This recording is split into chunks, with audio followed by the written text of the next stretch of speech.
Hello there, fifth graders. Welcome to your next math lesson. Go ahead, open up your math notebook and turn to the next available page. At the top of that page, write the title of today's math lesson, which is Write Fractions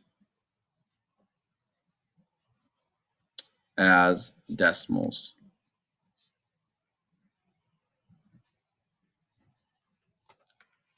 Okay, so we already know how to write fractions as decimals when the denominator is a power of 10. But let's just review that really quick. Let's say you had to write 8/10 as a decimal. We know that since there's 1 0 in 10, there's going to be one digit to the right of the decimal point. And what is that one digit going to be? It's just going to be the 8. And there's no whole number. There's nothing to the left of the decimal point. So we're going to have a 0 in the ones place. So that's how we write a fraction as a decimal when it's a power of 10. Let's just practice that a couple more times. Let's say it was 8 over 100. So there's nothing to the left of the fraction. So there's going to be a 0 to the left of the decimal point because there's no whole number. There's 1, 2 zeros in 100. So there's going to be 2 digits to the right of the decimal point. And the numerator is going to go all the way to the right of those 2 digits. And then whatever empty spaces there are, you fill them with a 0. So that's how you'd write 8/100.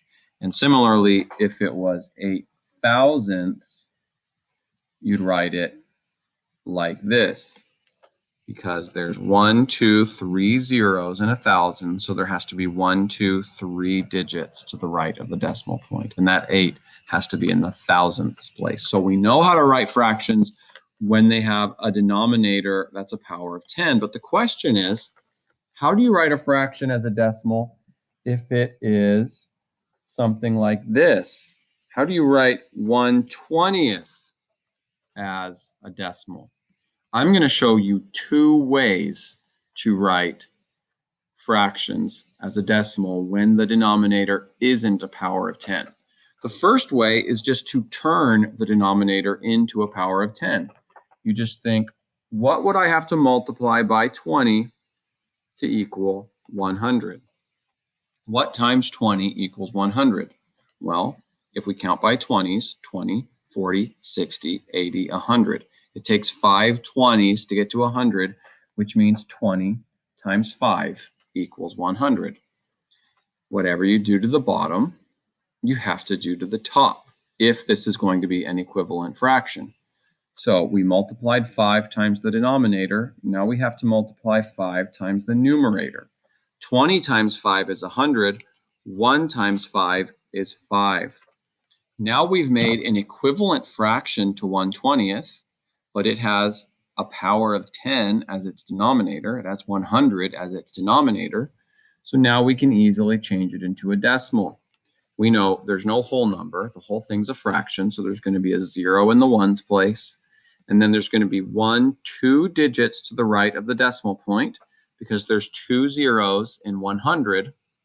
The numerator is going to go all the way to the right of those 2 digits, and any empty spaces get zeros. So this is how we'd write 1/20 as a decimal. It would be 5/100 written as a decimal. Now, this way works when the denominator of your fraction is something that's easy to turn into 100 using multiplication. But what if it's something like, what if it's like 1 over 37? What do you multiply by 37 to get to 100? I don't know. It's not a whole number. That makes it hard. So here's an even easier way. I think it's an easier way to change a fraction into a decimal. All you have to do is divide the denominator. Remember, fractions are just another way of showing division. So all you have to do is divide the denominator into the numerator. But I can't fit 20 into 1. Sure you can. If you add a decimal point and then add a 0, but I still can't fit 20 into 10. Oh, but can you add another 0? Yeah, you can add another 0.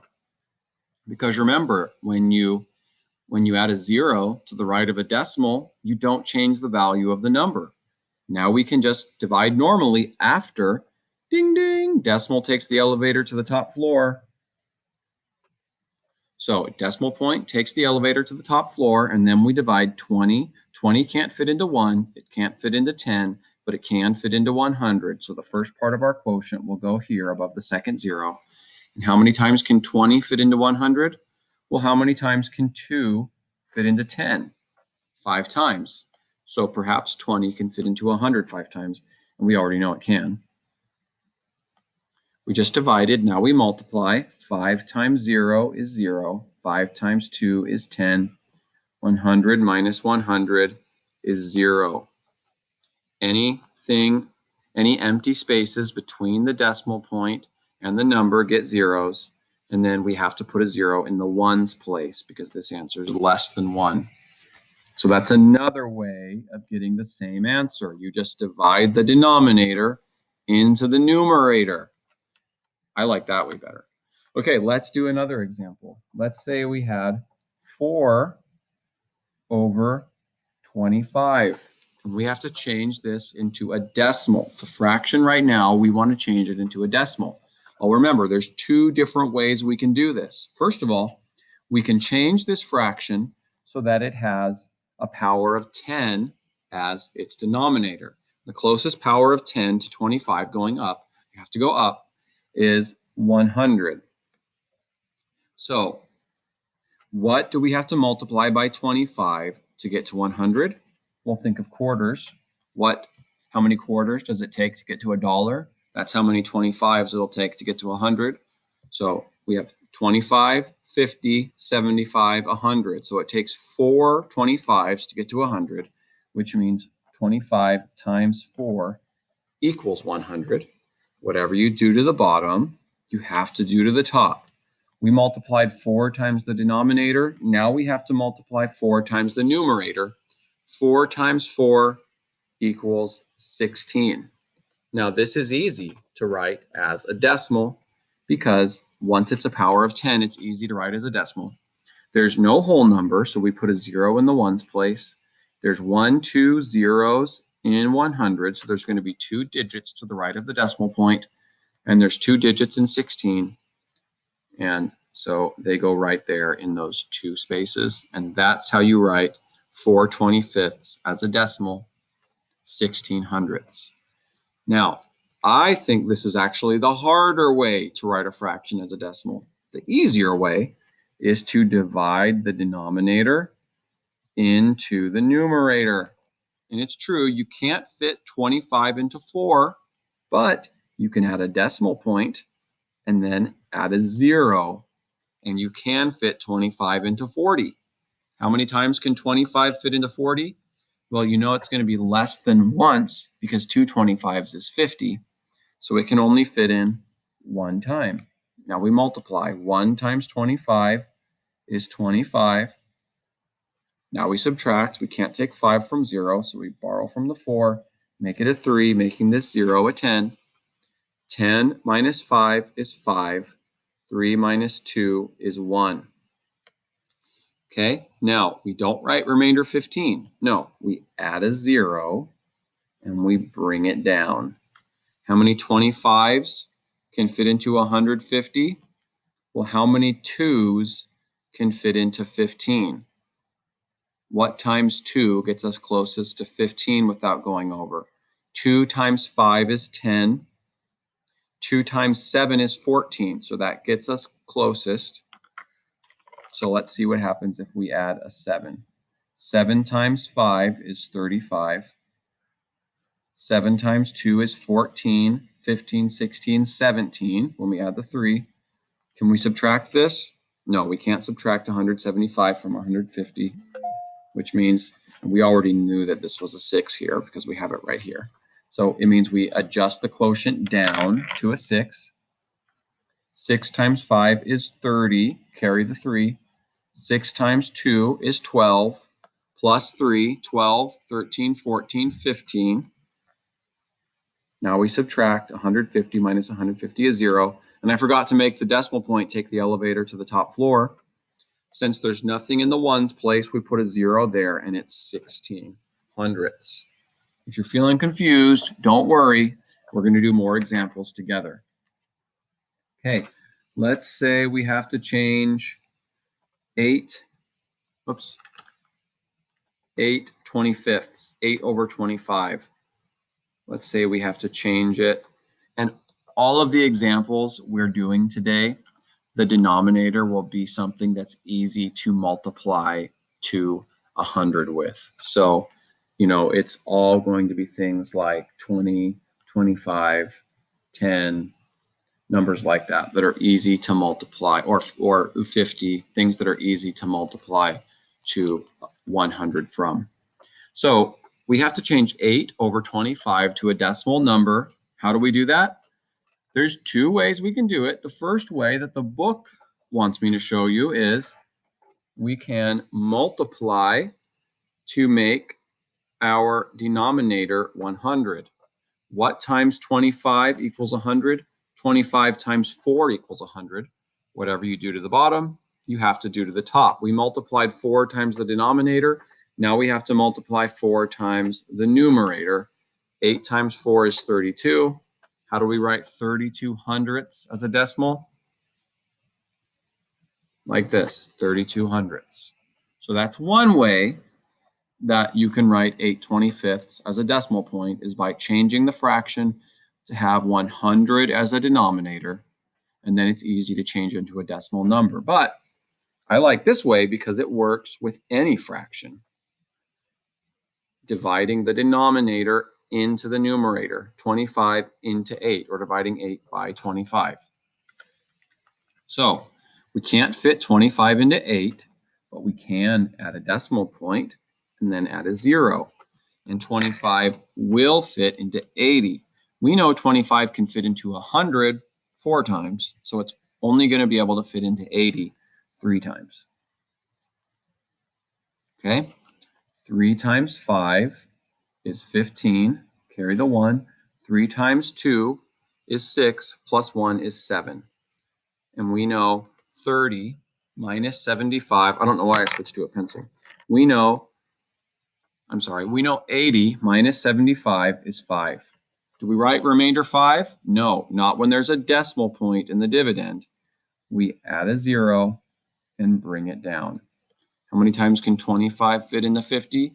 2 25s make 50, so it can fit in 2 times. 2 times 5 is 10, carry the 1. 2 times 2 is 4, plus 1 is 5. Now we subtract 50 minus 50 is 0. And here, the decimal point needs to take the elevator to the top floor.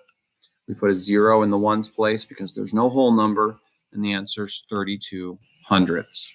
Same answer that we got when we did it this way. Let's do another example. Let's say we have 1/4. How do we change 1/4 into a decimal? Well, the first way is we could change 1/4 to have a denominator of 100. Okay, so we multiply from 4 to 100. What times 4 equals 100?